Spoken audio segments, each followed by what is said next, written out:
गीता काम पर चली जाती और उसकी 14 साल की बेटी घर पर अकेली होती। एक दिन चाचा के बेटे ने उससे बदला लेने के लिए अपने दोस्तों को बुलवाकर उनसे गलत काम करवाया। जब गीता घर आई तो बेटी की हालत देखकर परेशान हो गई।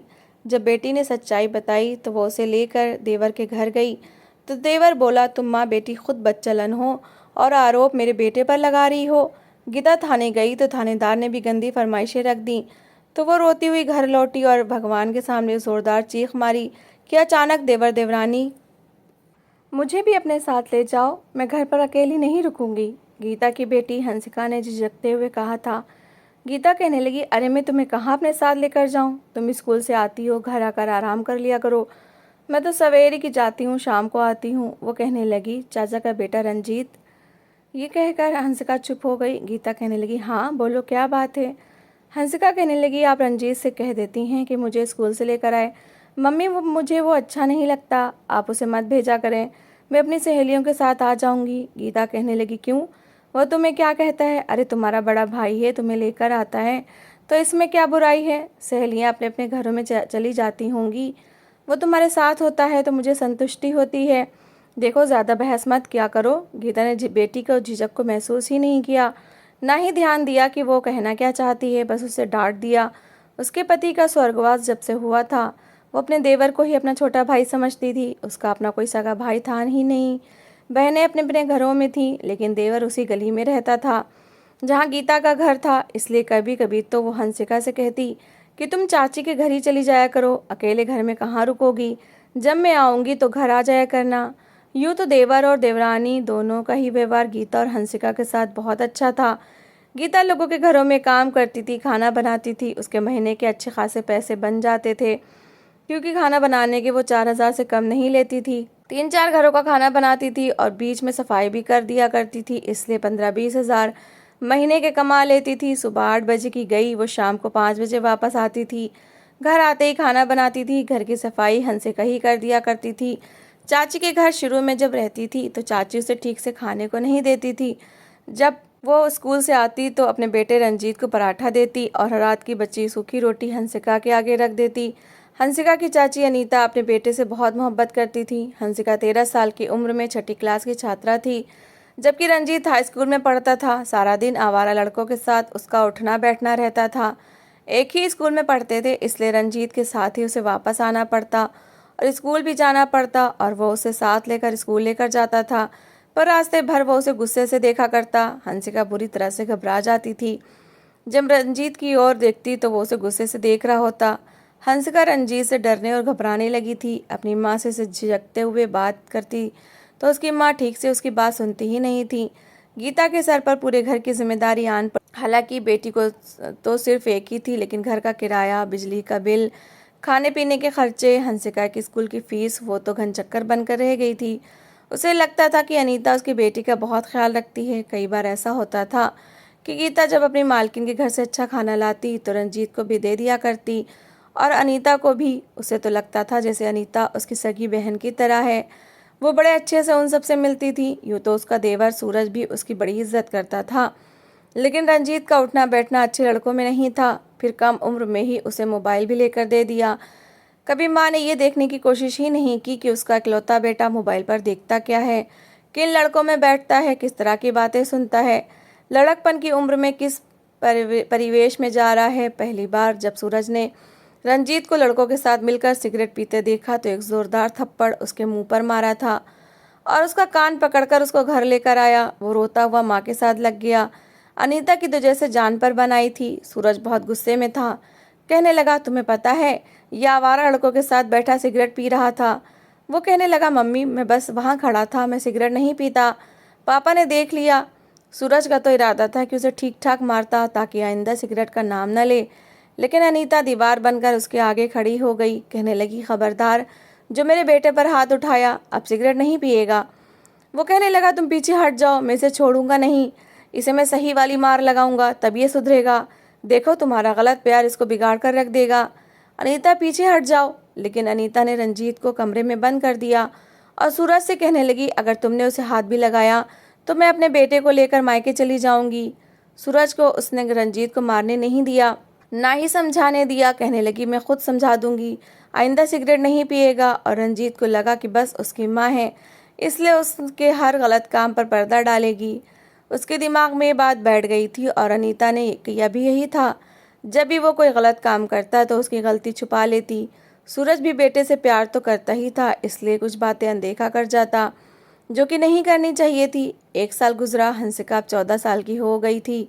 तभी रंजीत के दोस्त ने उसे एक नशे का सिगरेट दिया। कहने लगा इसे पी कर देख, फिर तेरी दुनिया कितनी अच्छी नज़र आती है। रंजीत ने नशे का सिगरेट पिया तो दिमाग घूमने लगा। पहली बार ही पिया था, इसलिए नशा भी कुछ ज़्यादा हुआ था, लेकिन अच्छा भी लगने लगा था। तब उसके दोस्त उसे दिल्ली की बदनाम गलियों में लेकर गए। वहाँ पर उसके दोस्त लड़कियों के साथ नाच रहे थे, नशे में डूबे हुए थे। रंजीत भी झूमने लगा, पहली बार लड़की को छू रहा था, इसलिए सब कुछ अच्छा ही लग रहा था। अपने पापा से उसने यही कहा कि वो कंबाइंड स्टडी के लिए अपने दोस्त के घर गया है, सब दोस्त मिलकर इकट्ठे पढ़ेंगे। लेकिन आधी रात तक वो सड़कों पर अय्याशियाँ करता रहा। सुबह अपने एक दोस्त के घर पर ही वो लोग सोए रहे, लेकिन जब उठकर घर आया तो कहने लगा कि मैं पढ़कर आया हूँ। सूरज कहने लगा कि तुम्हें जो पढ़ना है अपने घर पर पढ़ा करो, ये तुमने क्या तमाशा बना रखा है, तुम दोस्त के घर चले जाते हो। अनीता कहने लगी अरे क्या हो गया, सब दोस्त एक दूसरे की मदद करते हैं, अच्छे से पढ़ते हैं, हर बात पर मेरे बेटे पर शक मत किया करो। सूरज कहने लगा चलो देख लूँगा क्या रिजल्ट आता है इसका। लेकिन रिजल्ट वही आया जो ऐसे लड़कों को आ सकता है। रंजीत बुरी तरह से हाई स्कूल में फेल हो गया था और दूसरी ओर हंसिका ने पूरे स्कूल में टॉप किया था। सूरज ने रंजीत के मुंह पर खींच के थप्पड़ मारा। कहने लगा ये रिजल्ट आया है तुम्हारा ध्यान ही नहीं है पढ़ाई की ओर। लेकिन इससे पहले कि सूरज दूसरा थप्पड़ मारता, अनीता रंजीत को पीछे करके सूरज के सामने खड़ी हो गई। कहने लगी अब कुछ मत कहना मेरे बेटे को। वो कहने लगा तुमने इसका रिजल्ट देखा है। अनीता कहने लगी कि इस बार बोर्ड में बड़ी धांधली हुई है, सही से पेपर चेक ही नहीं किए गए, सब बच्चों के नंबर कम आए हैं। उसके सब दोस्त रो रहे हैं कि हमारे नंबर कम आए, बोर्ड वालों ने ज्यादती की है। रंजीत पहले ही अपनी माँ का दिमाग बना चुका था कि उसने तो खूब मेहनत की थी, लेकिन बोर्ड वाले धांधली कर गए। इसलिए अनीता जो खुद एक क्लास भी नहीं पढ़ी थी, यही कहने लगी कि वो फिर से हाई स्कूल के पेपर देगा। सूरज ने कहा कि हंसिका को देख लो, पूरे स्कूल में उसने टॉप किया है, प्रिंसिपल ने इनाम स्वरूप घड़ी दी है, वो भी तो तुम्हारी ताया की बेटी है। तुम्हारा ताया तो जिंदा भी नहीं है, तुम्हारी ताई लोगों के घरों में काम करती है, और फिर भी उस बच्ची ने कितनी मेहनत की है। और तुम्हारे सर पर बाप का साया है, तुम्हें किसी चीज़ की कमी नहीं है, पर तुम्हें कोई चिंता ही नहीं है, और ना ही तुम्हारी माँ को परवाह है कि पैसा कमाया कैसे जाता है। 9वीं क्लास से मैंने तुम्हें मोटरसाइकिल लेकर दे दी, क्योंकि 9वीं क्लास का रिजल्ट तुम्हारा अच्छा आया था। और एक तुम हो, तुम्हें एहसास तक नहीं कि बाप कितनी मेहनत करता है। मैं चाहता हूँ कि तुम मेरी तरह मजदूरियाँ ना करो, धक्के ना खाओ। मैं धक्के खाकर पैसे कमाता हूँ। मैं चाहता हूँ कि तुम पढ़ लिख जाओ, एक इज्जत की ज़िंदगी जियो, और तुमने ये रिजल्ट लाकर दिखाया है। दोस्तों के घरों में तुम क्या पढ़ने जाते थे, पहले ये बताओ। लेकिन अनीता फिर से उसके सामने खड़ी थी, बार बार यही कह रही थी कि कुछ नहीं होता, बच्चा है। धीरे धीरे रंजीत को नशे की सिगरेट की आदत पड़ चुकी थी। सूरज सब अपने काम पर गया तो अनीता कहने लगी गीता की बेटी हंसिका बड़ी चालाक है, खुद तो पूरे स्कूल में टॉप कर लिया और बातें मेरे बेटे को सुननी पड़ रही हैं। रंजीत कहने लगा मुझे पता है उसने कैसे टॉप किया है, हर टीचर की चमचागिरी करती है, पढ़ाई में कोई इतनी भी अच्छी नहीं है।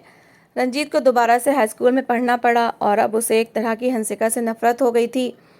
उस पर बहुत गुस्सा आता था, जब उसे घर छोड़ता तो उसे घूर घूर कर देखता। एक बार उसके घर के अंदर ही चला गया। ये देखकर हंसिका कुछ घबराई थी। कहने लगा तुम्हें बहुत शौक है मेरे पापा की नज़र में अच्छा बनने का, हर समय मेरे पापा के आगे पीछे फिरती हो, उन्हें चाय बनाकर देती हो और वो समझते हैं कि तुम बहुत अच्छी हो और मैं बहुत बुरा हूँ। देखो अगर इस बार तुम्हारे अच्छे नंबर आए तो मैं तुम्हें जान से मार डालूंगा, तुम्हें छोड़ूंगा नहीं।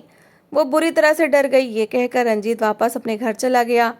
अब तो चाची का व्यवहार भी हंसिका से और अधिक खराब होने लगा था, क्योंकि अब सूरज उसी की बात कहकर रंजीत को डांटता था, थप्पड़ भी मार देता, और रंजीत को लगता था कि उसके साथ जो कुछ हो रहा है उसमें उसकी गलती नहीं है बल्कि हंसिका की है, क्योंकि वो सूरज के सामने अच्छी बनकर आती है। शाम को गीता जब घर आई तो उसकी मालकिन ने उसे अच्छा खासा खाना बना दिया था, क्योंकि उसके घर दावत थी और सारा खाना गीता ने ही बनाया था। उसकी मालकिन बहुत अच्छी औरत थी, उसके साथ बहुत भला करती थी, अपनी बेटी के साफ़ सुथरे अच्छे कपड़े भी देती कि जाओ अपनी बेटी को दे देना। गीता भी साफ़ सुथरे कपड़े ही पहनती थी। फिर खाना काफ़ी ज़्यादा बच गया तो गीता कहने लगी कि चला हंसिका, तेरी चाची के घर साथ जाकर बैठकर खाते हैं। इतना खाना हम अकेले तो नहीं खा सकते। लेकिन उसी दिन रंजीत ने हंसिका को धमकियां भी दी थी, इसलिए वो डरी हुई थी। कहने लगी, मम्मी तुम चली जाओ, मैं नहीं जा रही। लेकिन वो हंसिका को भी ज़बरदस्ती साथ ले गई। उस दिन अनीता की तबीयत कुछ ठीक नहीं थी, उसे हल्का हल्का बुखार था और सूरज से कह ही रही थी कि ऐसा करो कि खाना बाजार से ले आओ, मेरी आज तबीयत ठीक नहीं। सूरज कहने लगा कि अच्छा तुम आराम करो, मैं खाना ले आता हूँ। उसी समय गीता खाना लेकर आ गई। ये देखकर सूरज खुश हो गया, कहने लगा, भाभी ये तो आपने बहुत अच्छा किया, क्योंकि अनीता की तबीयत ठीक नहीं है और मैं खाना ही लेने जा रहा था।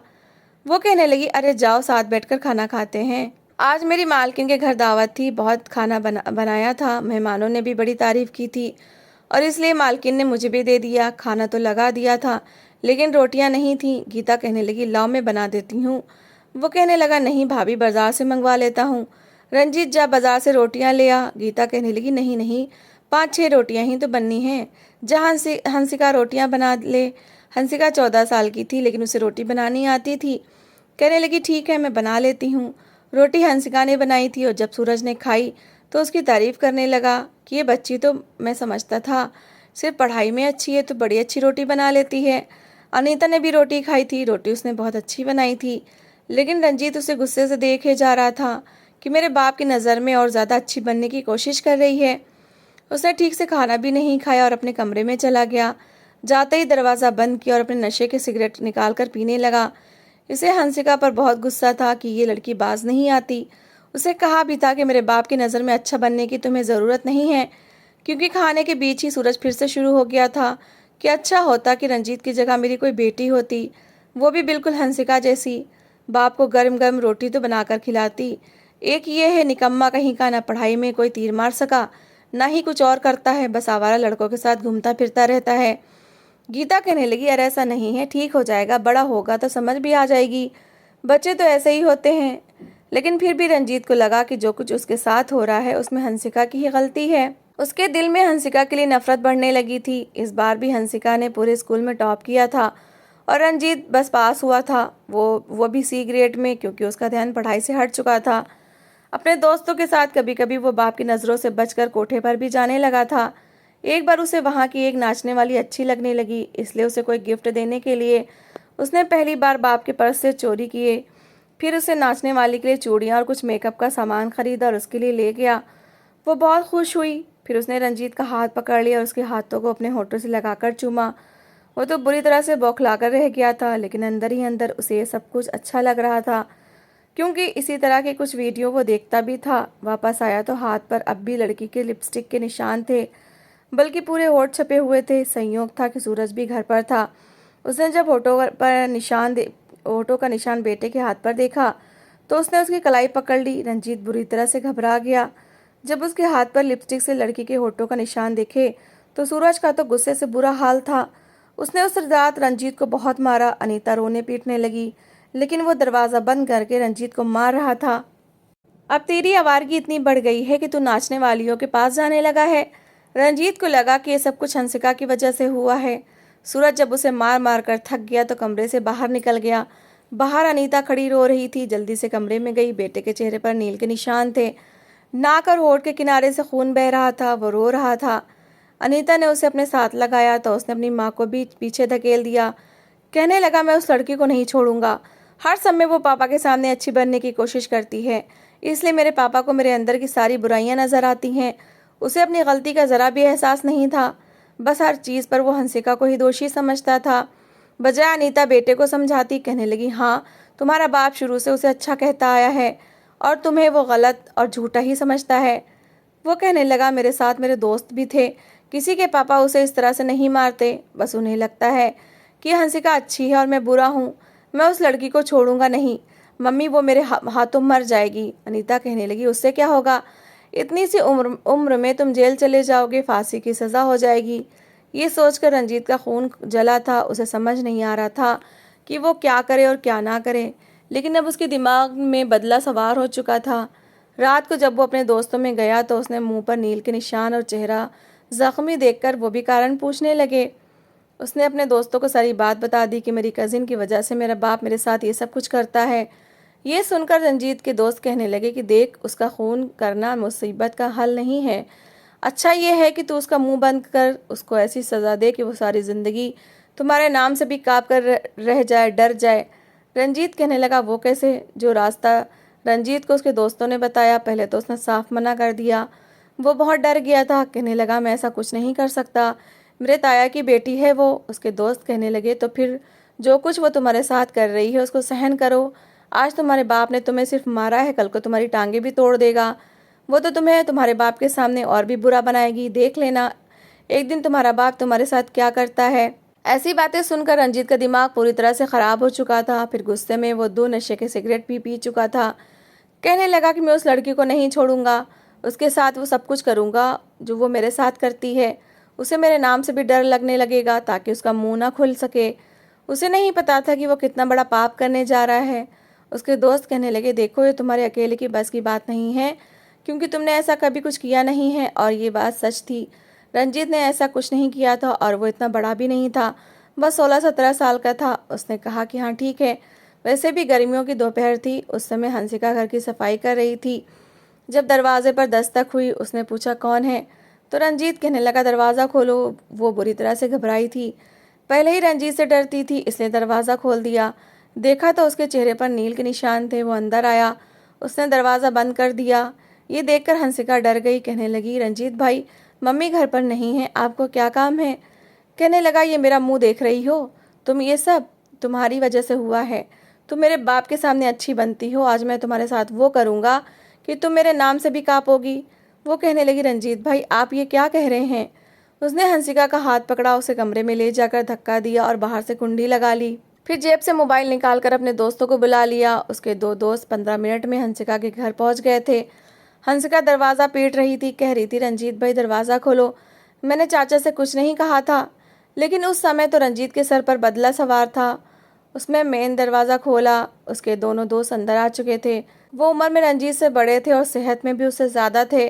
दरवाज़ा बंद करने के बाद उन्होंने हंसिका के कमरे का दरवाज़ा खोला। 3 लड़कों को देखकर तो हंसिका की जैसे जान निकली थी। इससे पहले कि वो भागने की कोशिश करती, एक लड़के ने उसके दोनों हाथ पकड़कर पीछे करके उसका दुपट्टा गले से उतारकर उसी से बांध दिया। वो रोने लगी, बार बार कहने लगी रंजीत भाई मेरे साथ ऐसा कुछ न करना, भगवान के लिए मैं तुम्हारी बहन हूँ, तुम मेरे भाई हो। मैंने चाचा से ऐसा कुछ नहीं कहा। लेकिन दूसरे दोस्त ने जेब से रुमाल निकालकर उसके मुंह में रुमाल ठूस दिया। ये देखकर रंजीत के दिल को कुछ हुआ था, क्योंकि उसका दोस्त अब हंसिका को चारपाई पर गिरा चुका था, अब उसके कपड़े फाड़ने लगा। ये देखकर रंजीत कहने लगा ऐसा करो हम वापस चलते हैं, मुझे ऐसा कुछ ठीक नहीं लग रहा, तुम लोग जो कुछ कर रहे हो गलत कर रहे हो। लेकिन उसका दोस्त कहने लगा कि देखो इसने तुम्हारे साथ बहुत बुरा किया है, अब जो कुछ तुमने सोच लिया है वो करो। पहले मैं इस लड़की की ज़िंदगी बर्बाद करूँगा, उसके बाद तुम, ताकि तुम्हें पता चले कि कैसे किया जाता है। लेकिन रंजीत ने साफ मना कर दिया, बल्कि अपने दोस्त को पीछे हटाने लगा। तभी उसके दूसरे दोस्त ने रंजीत के दोनों हाथ पीछे से पकड़ लिए। वो उससे अपने हाथ छुड़वा रहा था, तब तक उसका पहला दोस्त हंसिका की ज़िंदगी को बर्बाद कर चुका था। वो रोकता रह गया कि ऐसा कुछ मत करो, ये सब गलत है, लेकिन तीर कमान से निकल चुका था। फिर पहले दोस्त ने रंजीत के हाथ पकड़े और दूसरा दोस्त हंसिका की इज्जत को तार तार करने लगा। रंजीत रोता रह गया, लेकिन वो लोग अपना काम कर चुके थे। फिर रंजीत को वहीं रोता छोड़कर चले गए कि जाओ अब तुम इससे अपना बदला ले लो। लेकिन तब तक हंसिका बेहोश हो गई थी। वो खुद भी बुरी तरह से घबराया हुआ था। उसे अंदाज़ा नहीं था कि उसके दोस्त उसे भड़का कर ये सब कुछ कर बैठेंगे। उसने ज़मीन पर गिरी चादर उठाई और हंसिका के ऊपर दे दी, उसके मुंह से रुमाल भी निकाल दिया, लेकिन खुद भी घबराकर कमरे से बाहर निकला। हंसिका के घर से बाहर निकलकर अपने घर पर आ गया। जैसे ही अनीता ने दरवाज़ा खोला, बेटे को बदहवास देकर कहने लगी क्या हुआ है? वो बहुत घबराया हुआ था, पसीने से भीगा था, अपने कमरे में चला गया। अनीता उसके पीछे आई, कहने लगी क्या बात है रंजीत? रंजीत को जब कुछ समझ नहीं आया तो वो रोने लगा। बेटे को रोता देखकर अनीता बुरी तरह से घबरा गई, पूछने लगी क्या हुआ है? कहने लगा मम्मी बहुत गलत हो गया। रोते रोते उसने सारी बात अनीता को बता दी। ये सुनकर तो अनीता अपना सर पकड़कर बैठ गई, कहने लगे रंजीत ये तूने क्या कर दिया? वो कहने लगा मैंने कुछ नहीं किया, जो कुछ किया मेरे दोस्तों ने किया है। वो कहने लगी लेकिन लेकर तो तुम गए थे ना, अगर वो बच गई और उसने तुम्हारा नाम ले लिया तो तुम सीधे जेल में चले जाओगे। रंजीत पहले ही डरा हुआ था, कहने लगा मम्मी मुझे बचा लें, मैंने कुछ नहीं किया। अनीता कहने लगी ठीक है, तुम सबके सामने मुकर जाना, बाकी सब मैं संभाल लूँगी। गीता जब काम करके शाम को घर आई तो दरवाज़ा खुला देखकर घबरा गई। अंदर आई तो झाड़ू आंगन में ही पड़ा हुआ था, कमरे का दरवाज़ा खुला हुआ था। जैसे ही भागकर वो गीता कमरे के अंदर गई तो उसके मुंह से एक जोर की चीख निकली थी, क्योंकि बेटी का बिगड़ा हुआ हुलिया देखकर गीता रोने लगी। उसके साथ जो कुछ हुआ था उसे समझने में देर नहीं लगी थी। हंसिका अभी भी उसने ही होश लग रहा था जैसे मर जाएगी। जल्दी से उसने रिक्शा बुलाया और अपनी बेटी को लेकर हॉस्पिटल चली गई। हॉस्पिटल ले जाने से हंसिका की जान तो बच गई, लेकिन मानसिक हालत बहुत ज़्यादा ख़राब हो गई थी। अब वो हर किसी को देखकर डर रही थी, काँप रही थी। लेकिन जो कुछ उसने बेहोशी में कहा वो सुनकर गीता के होश उड़ गए थे। वो बार बार कह रही थी कि रंजीत भाई मेरे पास मत आओ, मैंने तुम्हारा कुछ नहीं बिगाड़ा, भगवान के लिए मुझे कुछ मत करो। ये सुनकर तो गीता के होश उड़कर रह गए। उसे तो लगा था शायद कोई चोर उचक्का उसके घर में घुस आया था और उसी ने उसकी मासूम बच्ची के साथ ये सब कुछ किया। उसे पता नहीं था कि उसकी बेटी को बर्बाद करने वाला उसी का भतीजा निकलेगा। उसका रो रो कर बुरा हाल था। उसे याद आने लगा कि पहले भी इस बात की शिकायत हंसिका करती थी, लेकिन उसे हंसिका की बात से ज़्यादा रंजीत की बात पर विश्वास था। उसने सारी ज़िंदगी उसे बेटे की तरह ही समझा था। यही कहती थी कि वो तुम्हारा बड़ा भाई है, लेकिन आज अपना सर पकड़े रो रही थी। डॉक्टर ने कहा कि इस बच्ची की मानसिक हालत इतनी जल्दी ठीक नहीं होगी, इसे आप घर ले जा सकती हैं। गीता हंसिका को घर लेकर आ गई, लेकिन वो बहुत डर रही थी। रात को चीख कर उठ जाती थी। गीता रोते हुए अनीता के घर गई। सूरज भी वहीं था। रोने लगी, कहने लगी कि तुम्हारे बेटे ने मेरी बेटी की ज़िंदगी बर्बाद कर दी। रंजीत भी घर में था। वो साफ मुकर गया, लेकिन बहुत घबरा रहा था। कहने लगा मैंने कुछ नहीं किया। गीता कहने लगी कि मैंने तो तुम्हें हमेशा अपना बेटा समझा था। हंसिका से यही कहा था कि ये तुम्हारा भाई है, लेकिन तुमने तो मेरी बेटी की ज़िंदगी बर्बाद कर दी। मैं तुम्हें छोड़ूंगी नहीं। वो रंजीत की तरफ बढ़ी थी। रंजीत का गिरेबान पकड़कर झंझोड़ने लगी तो सूरज उसके पास आ गया। गिरेबान छुड़वा कर कहने लगा ठीक है, मैं जानता हूँ कि मेरा बेटा पढ़ाई में अच्छा नहीं है, लेकिन वो कभी भी ऐसा नहीं कर सकता। इतनी गिरी हुई हरकत मेरा बेटा नहीं कर सकता। पता नहीं तुम्हारी बेटी के साथ किसने गुल खिलाया है और तुम आरोप मेरे बेटे पर लगा रही हो। लोगों के घरों में काम करती हो, पता नहीं कहाँ कहाँ किस किस के साथ तुम्हारे और तुम्हारी बेटी के संबंध होंगे। हमेशा बड़ी बहन समझ के मैं चुप रहा, लेकिन इसका मतलब ये नहीं कि मेरे बेटे पर आरोप लगा दो। सूरज की बात सुनकर गीता हैरान थी। वो कहने लगी मैं पुलिस स्टेशन जाऊंगी, वहां जाकर रिपोर्ट कराऊंगी। जैसे गीता पुलिस स्टेशन गई तो पुलिस ने पहले तो इन्वेस्टिगेशन भी की, लेकिन जब डीएनए की रिपोर्ट सामने आई तो रंजीत साफ बच गया था। ये देखकर सूरज और अनीता कहने लगे कि ये हमारे बेटे पर झूठे आरोप लगा रही है। रिपोर्ट देखकर तो गीता भी हैरान थी, लेकिन अपनी बेटी की हालत देखकर और उसके मुंह से रंजीत का नाम सुनकर उसे लगा शायद पुलिस वाले भी मिले हुए हैं और झूठी रिपोर्ट बनाई गई है। वो पुलिस इंस्पेक्टर के पास रात को गई। कहने लगी कि ये सब झूठ है, भगवान के लिए दोबारा से आप टेस्ट लें। मेरी बेटी की ज़िंदगी को बर्बाद करने वाला यही लड़का है। पुलिस वाला कहने लगा अगर तुम्हें ज़्यादा ही शौक है किसी निर्दोष को दोषी बनाने का, तो फिर वही कुछ मेरे साथ कर लो जो तुम्हारी बेटी ने किसी और के साथ किया है। तो मैं तुम्हारे कहने पर झूठा केस बना दूंगा। ये सुनकर गीता वहां से वापस आ गई। अपना घर छोड़कर किसी दूर इलाके में किराए का घर ले लिया। अपनी बेटी को भी साथ ले गई, कहीं और काम करना शुरू कर दिया। 6 महीने बाद हंसिका इस काबिल हुई थी कि बातचीत कर लिया करती थी, लेकिन बहुत चुप चुप रहने लगी थी। उसके दिमाग में बस यही एक बात थी कि रंजीत ने उसकी ज़िंदगी बर्बाद की है। बाकी उसे इतना कुछ याद नहीं था।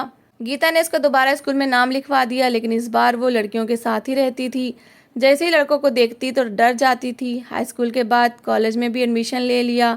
सीधी कॉलेज से घर आती थी और घर आने के बाद हंसिका कहीं नहीं जाती थी।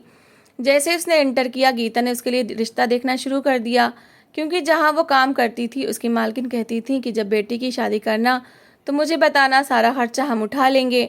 वो चाहती थी कि जल्दी से जल्दी वो हंसिका की शादी कर दे। शादी के बाद उसकी बेटी की ज़िंदगी ठीक हो जाएगी। लेकिन जैसे किसी का रिश्ता उसके लिए आया तो उन लोगों को देखकर वो डरने लगी, रोने लगी, उसकी हालत ख़राब होने लगी। बार बार यही कहने लगी कि रंजीत भाई भगवान के लिए मेरे साथ ऐसा मत करो, मैंने तुम्हारा क्या कुछ नहीं बिगाड़ा। ऐसी बातें सुनकर रिश्ते वाली औरतें घबरा गईं, वापस आ गईं। अपनी बेटी की बिगड़ती हालत देखकर गीता फूट फूट कर रोई थी। हमेशा रंजीत को बुरा भला कहा करती कि उसे कभी भी चैन ना आए, जिसने मेरी बच्ची की ज़िंदगी बर्बाद कर दी। अब तो कोई भी हंसिका के घर रिश्ता लेकर भी नहीं आता था। सब उसकी बेटी पर शक करने लगे थे। एक बार हंसिका कॉलेज से आई तो बहुत घबराई हुई थी, रो रही थी। उसका रंग बिल्कुल सफ़ेद पड़ा हुआ था। जैसे ही गीता ने दरवाज़ा खोला तो वो अपनी माँ के साथ लगकर रोने लगी। मेन दरवाज़ा भी बंद कर दिया। कहने लगी मम्मी वो आ गया है, वो मेरा पीछा कर रहा है, भगवान के लिए दरवाज़ा मत खोलना, वो मुझे छोड़ेगा नहीं। ये कहकर वो कमरे में जाकर बंद हो गई। गीता परेशान थी कि अब उसकी हालत तो ज़्यादा ही ख़राब रहने लगी है। वो अपनी बेटी के कमरे का दरवाज़ा बजाने लगी। कहने लगी क्या हुआ है हंसिका, मुझे बताओ। लेकिन वो रोए जा रही थी। तभी बाहर के दरवाजे पर दस्तक हुई। जैसे ही वो बाहर आई, पूछा कि कौन है, तो एक लड़के की आवाज़ आने लगी। कहने लगा ताई जी दरवाज़ा खोले, मैं रंजीत हूँ। ये सुनकर तो गीता का खून खौल उठा। उसने दरवाज़ा खोला तो सामने रंजीत था, पहले से भी बड़ा हो चुका था। वो कहने लगी क्या करने हो यहाँ आए हो, यहाँ पर क्यों मेरी बेटी का पीछा कर रहे हो? भगवान के लिए हमारी जान छोड़ दो। दुनिया के सामने तुम जितना मर्जी अपने आप को निर्दोष साबित कर लो, लेकिन मैं तुम्हारा गिरबान ज़रूर पकड़ूंगी, चले जाओ यहाँ से। इससे पहले कि वो दरवाज़ा बंद करती, वो दरवाजे पर अपना हाथ रख चुका था। कहने लगा ताई जी मैंने सच में हंसिका के साथ ऐसा कुछ नहीं किया, मगर उसके साथ जो कुछ हुआ उसका दोषी मैं ज़रूर हूँ। जो कुछ किया मेरे दोस्तों ने किया था और मुझे भी उल्टी सीधी बातें सिखाई थी। मैं कम उम्र था इसलिए उनकी बातों में आ गया, लेकिन भगवान की सौगंध मैं भी उस दिन के बाद एक रात भी सुकून से नहीं सोया। इस कम उम्र में भी मैंने नींद अवसाद डिप्रेशन की दवाइयाँ खाई हैं। मैं खुद बहुत शर्मिंदा हो चुका हूँ। मैंने आप लोगों को कहाँ कहाँ नहीं ढूंढा। मैंने उन लड़कों को भी सज़ा दिलवा दी और आप लोगों को भी ढूंढ रहा था। ये तो अचानक मेरी नज़र हंसिका पर पड़ गई तो मैं पीछा करता हुआ यहाँ तक पहुँच गया। फिर उसने हाथ जोड़े और कहने लगा भगवान के लिए मुझे माफ़ कर दे। गीता कहने लगी चले जाओ यहाँ से, मुझे तुम्हारी किसी बात पर विश्वास नहीं। तुम्हारी माँ को मैंने सगी बहनों की तरह समझा, लेकिन उसने भी झूठ बोला। वो रोने लगा। कहने लगा मेरी माँ को कैंसर हो गया है, वो आपको बहुत याद करती हैं, भगवान के लिए मेरी माँ को माफ़ कर दें। हाँ, उनका दोष ये था कि वो ममता के हाथों मेरे गलत कामों पर भी मुझे टोकने के बजाय मेरी गलतियाँ छुपा देती थी। मैंने सब बुरे काम छोड़ दिए। मैं हाथ जोड़कर आपसे माफ़ी मांगता हूँ, भगवान के लिए मुझे माफ़ कर दें। लेकिन गीता ने दरवाज़ा बंद कर दिया। वो फिर से दरवाज़ा खटखटाने लगा। कहने लगा मैं तब तक यहाँ से नहीं जाऊँगा जब तक आप मुझे माफ़ नहीं करती, भगवान के लिए मुझे माफ़ कर दें। हंसिका की इस हालत का जिम्मेदार मैं हूँ तो मैं ही उसका इलाज कराऊंगा, भगवान के लिए ताई जी मुझे माफ़ कर दें, मैं बहुत तकलीफ़ में हूँ। गीता सोच में पड़ गई थी कि वो क्या करे। जब वो अनीता के पास गई तो उसकी हालत देखकर हैरान थी। वो बहुत बुरे हाल में लग रही थी, हाथ जोड़कर आंसू बहा के माफ़िया मांग रही थी और सूरज भी शर्मिंदा था। बेटे के मुंह में उसने भी कई गलत बातें भाभी से बोली थी, वो भी माफ़ी मांग रहा था। हंसिका का इलाज एक अच्छे हॉस्पिटल में हुआ। वो अब काफ़ी हद तक ठीक हो चुकी थी, पर अब भी कभी कभी वो डर जाती थी। हंसिका की शादी हो गई। उसका पति बहुत अच्छा था, उसे बहुत प्यार करता था, मगर हंसिका चुप चुप ही रहती थी। पर अब वो उस घटना से बाहर निकल आई थी और अपने जीवन में खुश थी। उसने कभी रंजीत को माफ़ नहीं किया। रंजीत जब भी उसे मिलता माफ़ी मांगा करता, पर वो हमेशा चुप ही रहती थी। रंजीत ने उसके साथ जो किया उसके लिए वो रंजीत को कभी माफ़ नहीं कर सकती थी। तो दोस्तों, इस कहानी को लेकर आपकी क्या राय है, कमेंट बॉक्स में ज़रूर बताएं। और अगर आपको हमारी आज की कहानी अच्छी लगी हो तो प्लीज़ इसे लाइक ज़रूर करें। अगर आपने अभी तक हमारे चैनल को सब्सक्राइब नहीं किया तो ज़रूर कर लीजिए। तो मिलते हैं ऐसी एक और मोटिवेशनल कहानी के साथ। Thanks for watching.